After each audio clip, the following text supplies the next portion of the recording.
마태복음 21장 42절과 43절을 저와 여러분들이 한 목소리로 읽겠습니다. 42절입니다. 예수께서 이르시되 너희가 성경에 건축자들이 버린 돌이 모퉁이의 머릿돌이 되었나니 이것은 주로 말미암아 된 것이요 우리 눈에 기이하도다 함을 읽어본 일이 없느냐. 그러므로 내가 너희에게 이르노니 하나님의 나라를 너희는 빼앗기고 그 나라의 열매 맺는 백성이 받으리라. 아멘. 진가를 아는 눈이라는 제목으로 말씀을 드립니다. 광견산에 가보면 종종 버섯을 볼 수가 있죠. 그런데 버섯은 식용버섯이 있는 반면에 독버섯이 더 많이 있습니다. 이게 진짜 식용버섯인지 아니면 독버섯인지를 정확하게 알지 못하면 함부로 버섯을 따와서는 안 되는 거죠. 사람들이 종종 산에서 100년 묵은 산삼을 발견했다고 하는 이야기를 듣습니다.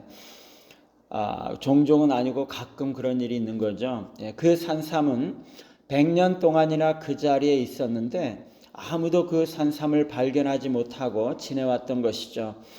수많은 사람들이 그 산을 지나왔을 것이고 심지어 그 산삼이 있는 그 자리를 지나왔을 것이지만 거기에 그 산삼이 있었다는 것을 알아차리지 못했던 거죠. 버섯을 발견하는 것이나 산삼을 발견하는 것은 아무나 할 수 있는 것이 아닙니다. 버섯이나 산삼에 대한 지식과 경험이 충분히 있어야 하고 또 눈썰미가 있어야 하는 거죠.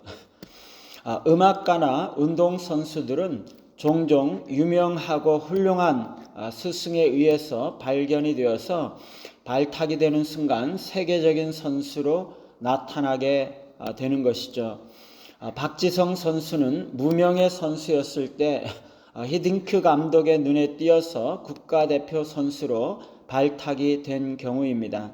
다른 사람들이 볼 때 박지성 선수는 그저 그렇고 그런 사람들 중에 한 사람이었을 뿐이었지만 히딩크 감독이 볼 때는 그가 정말 좋은 선수가 될 가능성이 있었던 그런 사람이었던 거죠. 박지성 선수가 정말로 가능성이 있는 선수였는지는 보통 사람들은 알 수가 없었고 히딩크만이 그것을 볼 수 있는 눈을 가지고 있었던 것입니다. 사람이 사람을 알아본다고 하죠. 진짜 실력 있는 사람만이 정말 실력 있는 사람을 알아보는 것입니다. 정말 훌륭한 사람만이 진짜로 훌륭한 사람을 알아보는 것이죠. 정말 훌륭한 사람을 알아보지 못하는 사람은 정말 훌륭하지 못한 사람인 거죠. 유대인의 지도자들이었던 대제사장들과 바리새인들은 사람을 보는 눈이 없었습니다. 그들은 하나님의 아들을 알아보지 못하고 그를 십자가에 못 박아 죽였던 거죠. 오늘 예수님은 그들에게 했던 포도원 농부의 비유의 말씀을 성경을 인용하면서 그들 자신에게 적용하고 있습니다. 너희가 성경에 건축자들이 버린 돌이 모퉁이의 머릿돌이 되었나니 이것은 주로 말미암아 된 것이요 우리의 눈에 기이하도다 함을 읽어본 일이 없느냐. 여기서 건축자들이라는 것은 이스라엘의 건축자들로서 포도원 농부의 비유에서 말하는 농부들을 말하는 것이죠. 실제적으로는 유대인들의 지도자들인 대제사장들과 백성의 장로들을 말하는 것입니다. 그들은 하나님 나라를 건축하도록 위임을 받았지만 농부들은 선지자들과 주인의 아들을 거부하고 학대하고 죽였던 것처럼 그들은 하나님의 아들을 죽였던 것이죠. 유대인 지도자들은 선지자들과 그리스도를 배척하고 십자가에 못 박아 죽였던 것이죠. 따라서 그리스도께서는 유대인 지도자들에게 버림받은 돌이 되는 것입니다. 건축자들에게 버림을 받았지만 그 돌이 어떻게 되었습니까? 모퉁이의 머릿돌이 된 것이죠. 하나님은 그리스도를 하나님의 집에서 가장 중요한 모퉁이의 머릿돌로 삼고 그 위에 하나님의 집을 건축하셨다는 것입니다. 바로 앞에 보면 종들과 아들을 죽인 농부들을 주인이 와서 진멸하고 포도원을 다른 농부들에게 새로 줄 것이라고 말씀했습니다. 하나님은 유대인의 지도자들에게서 하나님의 교회를 건축하도록 했지만 그들이 그리스도를 배척함으로 인해서 이방인들로 하여금 그리스도의 기초 위에 하나님의 교회를 건축하게 하셨던 것입니다. 유대인들은요, 오랫동안 하나님의 백성이 될 수 있는 특권이 주어졌고 하나님의 말씀이 맡겨졌습니다. 그리고 하나님의 구원과 영광을 세상에 전할 사명이 주어졌죠. 그런데 그들이 하나님 나라의 주인이시고 중심이 되시는 그리스도를 배척함으로 인해서 하나님 나라의 모든 특권들을 빼앗기게 된 것입니다. 그 대신에 하나님의 나라는 이방인들이 취하게 되었던 것이죠. 유대인들은요, 하나님의 아들을 보는 눈이 없었습니다. 그들은 하나님 나라의 진가를 알아보지 못했던 것이죠.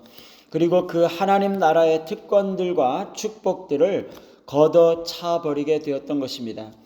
하나님은 그가 심었던 포도나무가 뽑혀질 때 다른 곳을 물색해서 그 포도나무를 심으시는 것입니다. 택한 백성이 아니었던 자들, 긍휼을 입지 못했던 자들이 하늘의 은총을 받는 자들이 되었던 것입니다. 이것은 오늘날도 마찬가지죠. 여러분, 하나님의 나라는요, 많은 사람들에게는 감추어져 있습니다. 밭에 감추인 보화의 비유에서도 한 사람만이 밭에 감추인 보화를 발견했지 않습니까?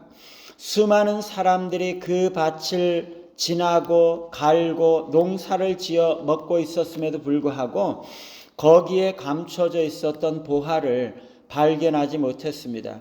그러나 그것을 알아보는 사람은 보물을 소유할 수 있는 거죠. 하나님 나라의 진가를 알고 그것을 발견하는 사람은 그것을 소유하게 되는 것입니다.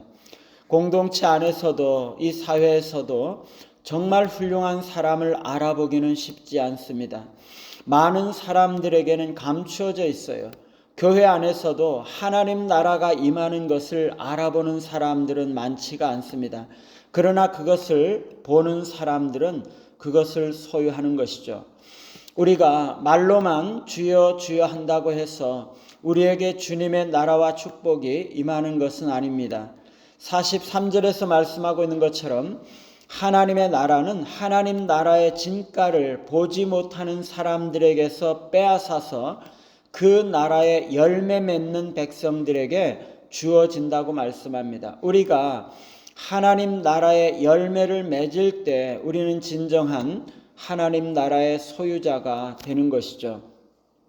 정말로 귀하고 아름다운 것들을 볼 줄 아는 눈들을 가지시고 특별히 하나님 나라의 복된 것들을 볼 줄 아는 눈을 가지심으로써 하나님 나라의 열매를 맺으시고 하나님 나라를 소유하고 누리시는 우리 모두가 되시기를 간절히 바랍니다.